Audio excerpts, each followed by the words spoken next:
يعني في ست بنقول لها لو ما تقدريش تقولي حاضر ونعم ما تتجوزيش. ليه؟ هتخش النار. ايه اللي يدخلك ليه تتجوزي؟ هتدخل النار حرفيا. ليه؟ لو ان النبي صلى الله عليه وسلم مما وصف به المرأة قال اخبركم برجالكم من اهل الجنة، رجالكم من اهل الجنة، ثم سمى الشهيد والوليد يموت صغيرا وسمى اناس. خلاص دول من الرجال اللي هم يستحقوا اهل الجنة. اهل الجنة يعني ايه؟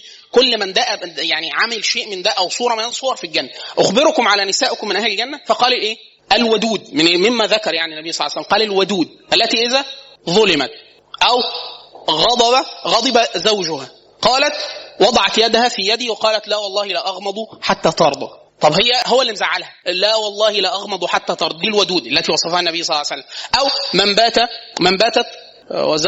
من باتت وزوجها غضبان، يعني ايه؟ ظلت الملائكة تلعنها حتى تصبح، او بات الذي في السماء غضبان عليها حتى يرضى، وهكذا. فهو في كتير جدا متعلق بغضب الله عز وجل او لعن الملائكة او كذا. طب هي ليه تجيبه لنفسها؟ هي كان في حالها بس مكروه، يعني مش هتحصل حاجة، خليها ما تتجوز احسن.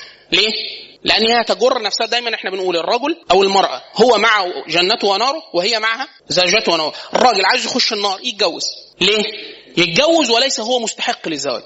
يعني هتشيل مسؤولية؟ لا. هتضيع عيالك؟ هتضيع زوجتك؟ فأبشر بالنار. ليه؟ لأن رب العزة لما أمر الناس بهذه الأشياء أمرهم بأن يعقدوا الزواج، وأمرهم بأن هم يجاهدوا، وأمرهم أن هم يوصلوا. فدي جزء من أمر الله الشرعية، فدي من فرائض الإسلام، من العقود المغلظة جدا في الإسلام. فأنت داخل تلعب، فهتلعب ومين اللي هيحاسبك؟ الله عز وجل.